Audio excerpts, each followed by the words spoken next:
Dear fighter kaayo to imong sunata, buto kaayong bitang mix lami nga pagkatimplaing ana magulog-ulog nga ako ang kaila. Unya og wala ka inog bisik imong letra, suporta daw kuno ay kung ilara pakyo ka balimbing kang manunuwat di ko sibo sa imong bulsa.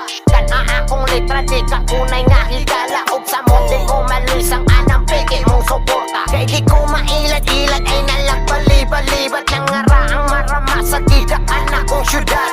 700 got, represento sa amin city, puros kanding sungayan ng mga taga dire. Gawas ni mong plastik, hawak kay puangot pistika, masapawan lang gamay, kusok mo niyang igulira.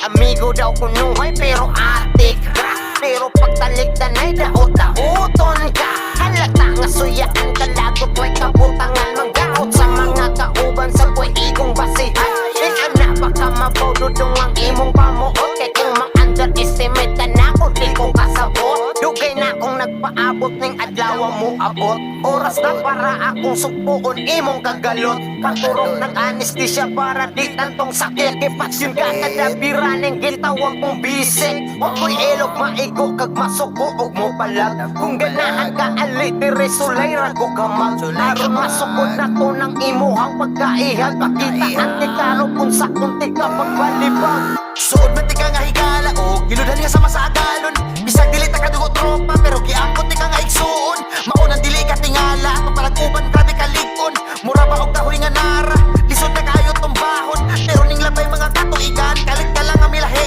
Ang anong tulid nga mga panag upas itong mga dalan nagtahiwi, di pakitaan kag maayo imong gibalos kay bate. Ikaw ihemplo sa amigo nga pagtaliko nagagtabi, iya ming lutaw sa panahong ikaw nalabwa ng kasuya ming labaw kaysa ato ang panagubag isa likway mong tanan sa usa lang kapamilok ang atong likong pundasyon ning hinay-hinay kagabok.